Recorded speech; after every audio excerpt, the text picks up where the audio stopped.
Quiero compartir con ustedes algunos de los aspectos más relevantes de nuestra participación y nuestras impresiones en esta sexta Cumbre de las Américas celebrada en Cartagena, Colombia. Ha sido para mí una semana de trabajo muy intensa. Como ustedes saben, estuve primero en Cuba, estuve en Haití también, luego estuvimos aquí en Cartagena. ¿No se escucha por allá atrás? ¿Ya listo? Y pues hoy concluimos finalmente con esta sexta cumbre. Quiero empezar desde luego haciendo un recuento de los avances registrados en la misma. Sin duda alguna, uno de los más graves desafíos que enfrenta la región, en particular América Latina, es la amenaza de la delincuencia organizada transnacional y su violencia. Y esta cumbre, como ustedes saben, nos dio la oportunidad, perdón amigo, perdón si lo interrumpo. Esta cumbre nos dio la oportunidad de sostener diversas conversaciones sobre el tema. Abordamos los retos que enfrenta la región, en particular el desafío del combate a la delincuencia organizada transnacional, que vulnera la seguridad y el bienestar de nuestras sociedades. Subrayé la importancia de que se intensifiquen las acciones para reducir el consumo en los países mayormente consumidores, señaladamente Estados Unidos, para detener también el tráfico de armas hacia nuestros países y el lavado de dinero que alimenta la violencia y el poder de los criminales, así como para detener el flujo monetario que está atrás precisamente de esta violencia. A partir de la preocupación de diversos mandatarios en la región respecto del incremento de la violencia y el poder del crimen organizado vinculado al narcotráfico en sus respectivos países, señaladamente en Centroamérica, México se pronunció por la necesidad de analizar y de revisar diversas opciones a fin de fortalecer sobre un enfoque multinacional las políticas públicas orientadas a combatir este flagelo. Acordamos, en este sentido, el encomendar la realización de un estudio tanto a la Organización de Estados Americanos como a la Oficina contra las Drogas de la Organización de las Naciones Unidas, con el apoyo de nuestros gobiernos y de quien estas entidades consideren conveniente, a fin de que realicen, como he dicho, un estudio profesional de carácter técnico que, basado en evidencia sólida y científica, permita fortalecer desde una perspectiva integral nuestra lucha por la seguridad de las familias, particularmente en América Latina y en el Caribe. Se trata, pues, de realizar un diagnóstico y un análisis de alternativas que incluya las implicaciones, los costos, los beneficios de las diversas opciones de política pública posibles que podemos implementar sobre estos temas. Hubo también un claro reconocimiento sobre la responsabilidad que todos tenemos de seguir avanzando decididamente en la reconstrucción y en el fortalecimiento de nuestras instituciones de seguridad y procuración de justicia, particularmente en la imperiosa necesidad de contar con cuerpos policíacos y ministeriales confiables y eficaces, de enfrentar a los criminales cuya actividad no se limita al narcotráfico, sino que avanza sobre acciones que lastiman cruelmente a la sociedad, como es el secuestro y la extorsión. Y sobre todo de seguir aplicando políticas sociales, políticas de salud pública, educativas y de generación de oportunidades de trabajo o esparcimiento que benefician a las comunidades más vulnerables afectadas por la inseguridad. Por todo esto, México ha insistido también en la necesidad de generar nuevos y más eficaces mecanismos de cooperación entre todas las naciones para enfrentar este mal. Salimos de Cartagena con un compromiso renovado basado en el principio de la responsabilidad compartida. En particular, México propuso y la cumbre aprobó el crear un sistema interamericano contra el crimen organizado. Quiero decirles que esta propuesta encontró un respaldo unánime por parte de los 33 países participantes en esta cumbre. Todos los mandatarios de la región hemos dado instrucciones para que este sistema quede integrado antes de que termine el presente año. En calidad de país promotor del mecanismo, México será sede de las sesiones de trabajo entre expertos y encargados de seguridad y procuración de justicia del continente. El fruto de estas deliberaciones irá configurando una red continental que articule las políticas y las acciones que se pondrán en práctica en el terreno. A la luz de esta decisión, México promoverá el establecimiento de un centro que coordine la plena implementación del Plan de Acción Hemisférico contra la Delincuencia Organizada Transnacional, armonizando y coordinando los esfuerzos sobre el tema en los distintos órganos de la región, en particular de la Organización de Estados Americanos. Otro gran tema que formar parte de las discusiones de la cumbre ha sido el desarrollo y el crecimiento económico. El viernes participé en la Cumbre Empresarial de las Américas. Por primera vez, los jefes de Estado y de Gobierno dialogamos con líderes empresariales de todo el continente sobre las mejores vías para impulsar la prosperidad de la región. Tanto en ese foro como en la sesión de trabajo de la Cumbre de las Américas, expresé mi firme convicción de que las coordenadas por las que tiene que pasar el progreso del continente están en la integración, particularmente en la integración económica, en la apertura al comercio y en la libertad, y no en el proteccionismo ni en la estatización. Si queremos más crecimiento económico, debemos tener más comercio y más inversión recíproca e interna en nuestra región. Asimismo, a lo largo de mi estancia en Cartagena sostuve varios encuentros de relevancia con otros países, por ejemplo, y con otras personalidades. Por ejemplo, tuve la oportunidad de reunirme con el presidente de la cadena de tiendas Walmart, Michael Duke, y él nos dio la excelente noticia de que esta empresa realizará en este año 2012 inversiones por 20,000 millones de pesos, fundamentalmente en México y en Centroamérica, lo cual estimamos podrá generar hasta 23,000 nuevos empleos en nuestro país. Esta inversión de 20,000 millones de pesos de Walmart en Centroamérica y México fundamentalmente es una noticia muy positiva para el país. Me reuní con otros jefes de Estado y de Gobierno, por ejemplo, con los jefes de Estado y Gobierno de 10 naciones del Caribe, a quienes ratifiqué el compromiso de México por transmitir los intereses de las naciones caribeñas en temas tales como el acceso al financiamiento, la seguridad alimentaria, el apoyo en materia de desastres naturales y la seguridad pública misma en la cumbre del G20 que México organiza en junio en Los Cabos, Baja California Sur. Asimismo, sostuve encuentros y conversaciones informales con varios presidentes y primeros ministros de la región a lo largo de las sesiones de la cumbre. Estoy seguro, amigas y amigos, de que los resultados y los acuerdos alcanzados en esta gira internacional, muy señaladamente el nuevo sistema interamericano contra el crimen organizado, y particularmente también debo enfatizar nuevos proyectos y acciones para apoyar en concreto al pueblo hermano de Haití en su esfuerzo por crear mejores condiciones de vida que puedan aliviar un poco el sufrimiento de su gente, pues habrán de tener efectos muy positivos en la relación de México con todas las naciones del continente y en particular con nuestros más importantes socios y aliados comerciales. Muchas gracias por su atención y estoy a sus órdenes para tomar algunas preguntas. No habiendo que me haga uso de la palabra. No sirve el micrófono. Luis Alberto Melo, de Radio Centro. Presidente, buenas tardes. ¿Quieren pasarle? Buenas tardes, presidente.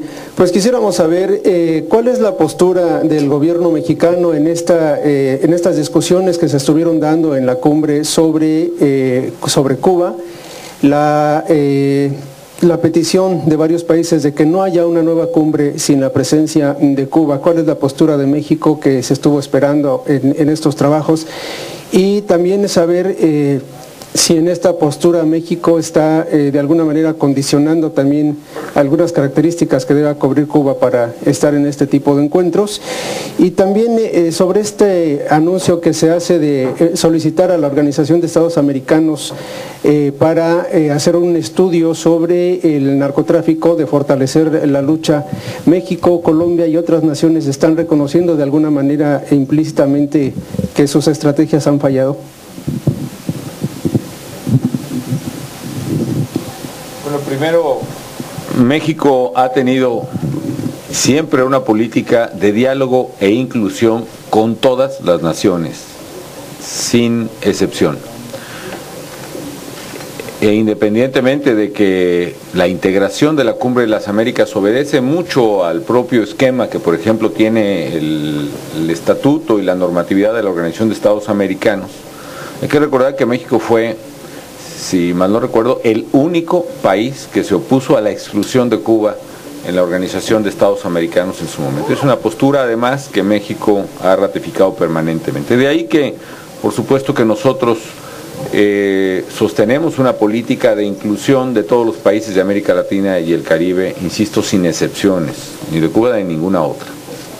Eso no es óbice para decir que tenemos puntos de vista diferentes, que nosotros sostenemos también una política de respeto pleno a los derechos humanos, a la libertad y a la democracia en México, en Cuba y en cualquier parte de América y del mundo. Y es una postura indeclinable mía y de mi gobierno que sostendremos y que por supuesto refleja discrepancias con las circunstancias, las condiciones políticas que puedan prevalecer en Cuba o en otros países. Pero estas discrepancias no son obstáculo para que nosotros nos pronunciemos siempre precisamente por esta inclusión. Respeto la postura de quienes consideren que no debe haber otra cumbre sin Cuba. Yo pienso que aún en estas circunstancias y aún que sin que se genere el consenso necesario para cambiar la integración tanto de la OEA como de la cumbre misma, yo estimo que los resultados son valiosos en sí mismos. El diálogo mismo que se da, por ejemplo, entre Estados Unidos y Canadá con el resto de países latinoamericanos y caribeños, es un insumo valiosísimo para el entendimiento de nuestros países y para nuestro propio desarrollo. La aportación que el diálogo da es invaluable y es independientemente de que se resuelvan los consensos requeridos para variar una u otra modalidad de la propia cumbre, como es el tema cubano o cualquier otro.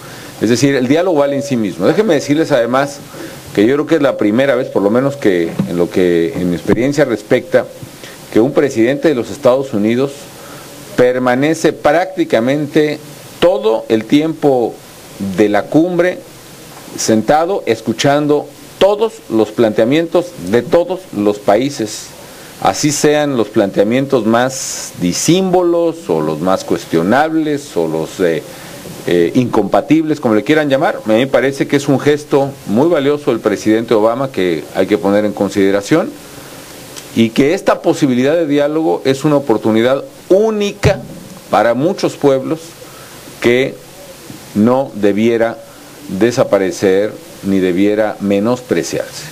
En el caso de México ciertamente tenemos muchas oportunidades de tener este diálogo. Me acababa de reunir yo con el presidente Obama hace una semana, dos, en la cumbre de América del Norte, al cual México pertenece junto con Canadá y Estados Unidos. Nos hemos reunido en múltiples ocasiones, en el G20, en reuniones bilaterales, en otras cumbres convocadas en otras partes del mundo, es cierto, pero para muchos países del Caribe, por ejemplo, de América Latina, el tener un diálogo continental, hemisférico, es una oportunidad invaluable que a mi juicio claramente es muy positiva y debe preservarse.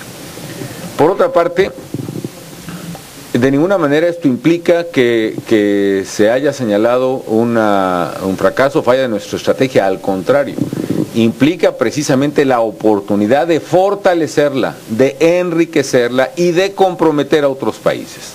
Lo he dicho en todos los foros, simplemente me remito al discurso que yo di en la propia Asamblea General de las Naciones Unidas, en la cual señalamos que requerían los países consumidores asumir una mayor corresponsabilidad en la lucha por la seguridad pública y el combate al crimen organizado que realizamos muchos países y que estamos precisamente llamando a esa corresponsabilidad, y que los países consumidores, señaladamente Estados Unidos, deberían realizar un esfuerzo mayor para reducir el consumo y consecuentemente el flujo extraordinario de recursos económicos que va a parar a las manos de los criminales. Que era obligación de los países consumidores el establecer y el explorar todas las alternativas para reducir ese flujo de dinero. Y que si no era posible o no estaba en sus intereses reducir el consumo de sus propios ciudadanos, deberían explorar todas las alternativas, incluyendo las alternativas de mercado, para reducir el flujo proveniente de las ganancias exorbitantes del tráfico de drogas y del consumo de drogas en Estados Unidos. Eso lo dije entonces y lo sostengo y lo he sostenido siempre. Este llamado a la corresponsabilidad y esta búsqueda de alternativas que permitan construir una política integral que abarque la oferta y abarque la demanda del mercado, que abarque la lucha no solo contra el narcotráfico, sino contra el crimen organizado y su violencia, que abarque las medidas preventivas, que abarque los ejes que hemos sostenido, que siendo válidos para México también son válidos para muchos países de la región, es decir, combate frontal a los criminales, reconstrucción de instituciones de seguridad pública y de justicia en nuestros países y sobre todo reconstrucción del tejido social con base en la creación de oportunidades de trabajo, de educación, de salud y de esparcimiento, en particular para los jóvenes de México y de América Latina. Esos tres ejes estratégicos son válidos para toda la región. La realización de ese estudio que propusimos y apoyamos nos permitirá precisamente el poder mejorar y fortalecer, tener mayor eficacia y mayor éxito precisamente en nuestra estrategia, que tiene un objetivo común, que no es por sí mismo el combate al narcotráfico por sí mismo, per se, sino es lograr la seguridad y la tranquilidad de nuestras familias. Déjeme decirle que en México organizamos en la ciudad de Mérida una cumbre del mecanismo de Tuxtla, de diálogo y concertación de Tuxtla, donde ya habíamos abordado el tema. Aunque es un poco largo, yo me permito repetirlo para los periodistas no mexicanos que no conocieron quizá de esta reunión. Señalamos que precisamente el consumo de drogas en Estados Unidos ha generado una espiral de crimen y violencia en diversos países de América Latina y el Caribe, debido al alto poder económico de esos grupos y al aumento de su capacidad de fuego. Aún más grave es el hecho de que la mayoría de las armas que utilizan los criminales en contra de civiles y autoridades son adquiridas en los propios centros de consumo de drogas, sin que se tengan medidas efectivas para controlar la venta masiva de armamento. Y también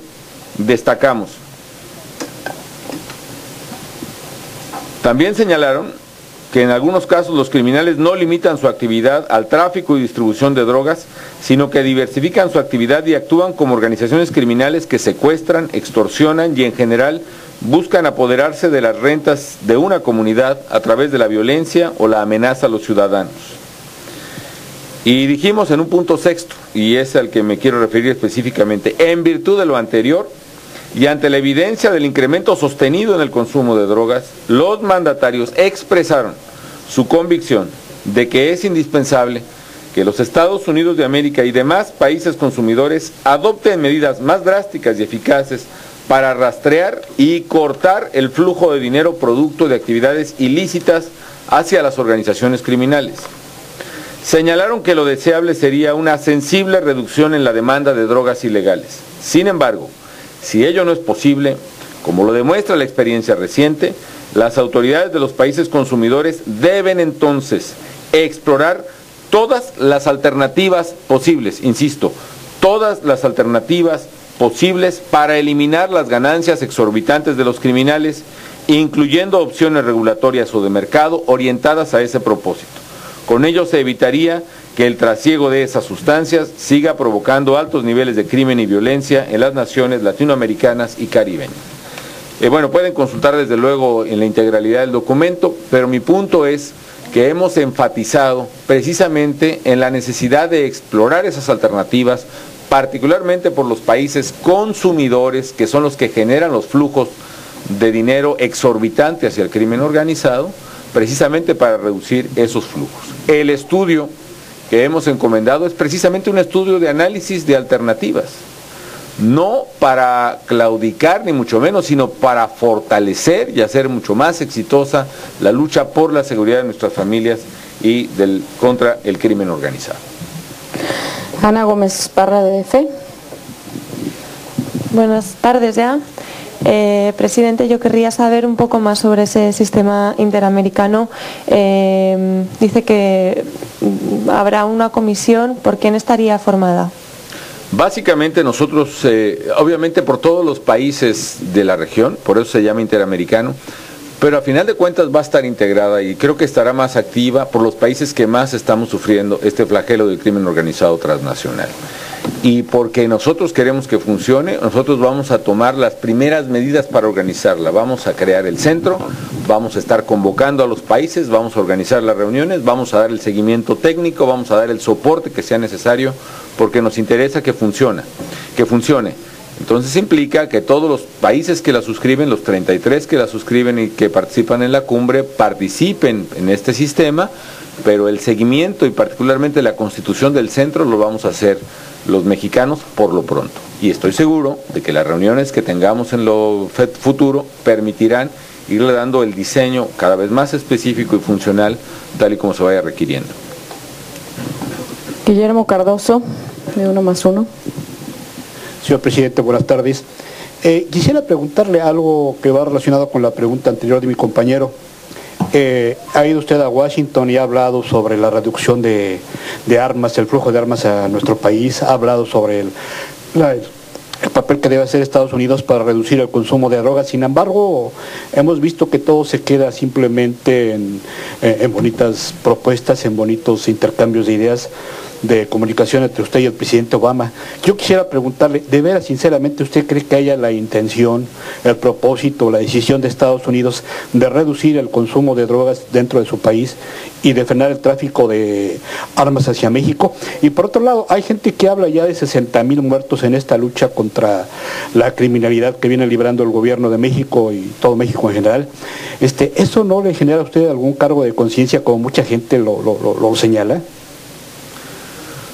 Por lo primero, yo estoy convencido de que estamos cambiando verdaderamente este tema, la discusión sobre este tema de manera drástica en los últimos años.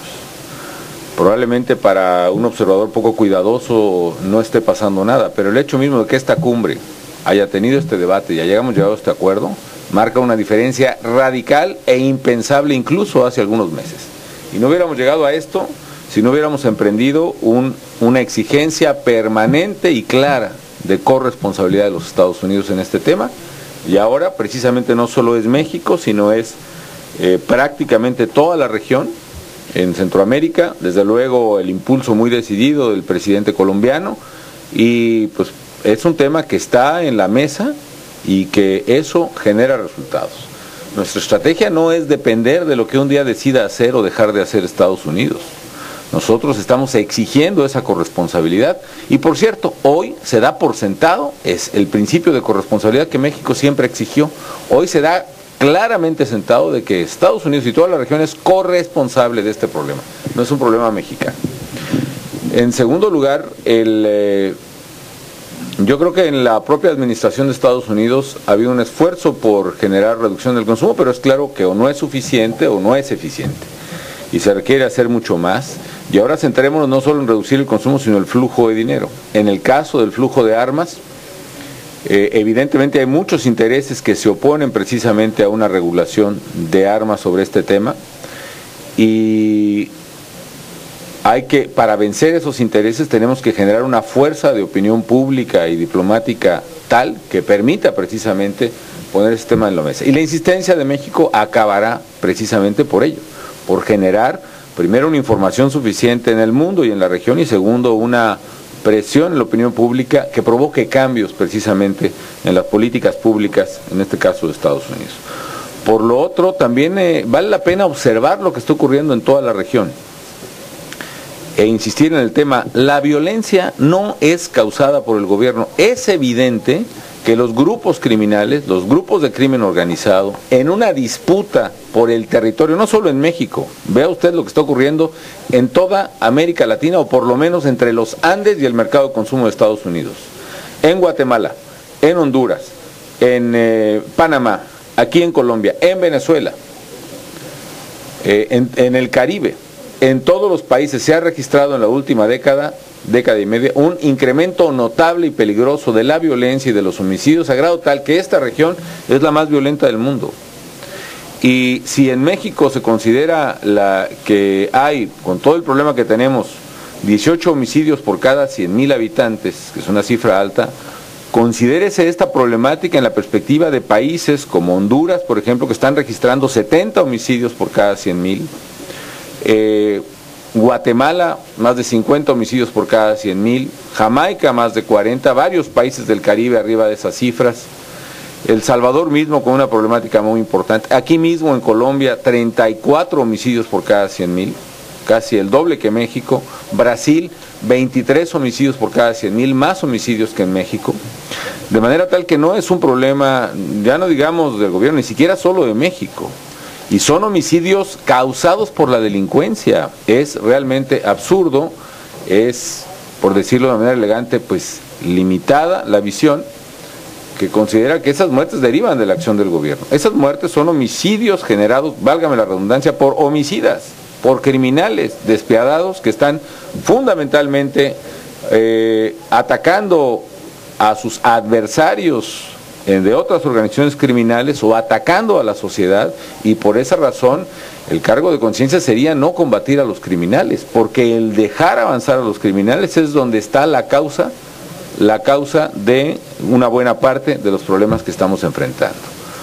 La acción del gobierno no genera la violencia, es la violencia la que exige la acción del gobierno.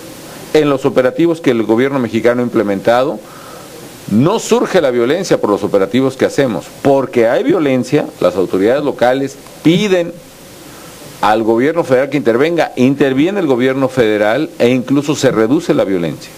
Y eso ya es el caso de una gran cantidad de operativos que hemos puesto en práctica. Lo mismo en Tijuana, en el propio Ciudad Juárez, en Acapulco, en Veracruz, en La Laguna, en fin, en Tamaulipas, y todos estos casos evidencian que esta confusión de causa-efecto debe aclararse.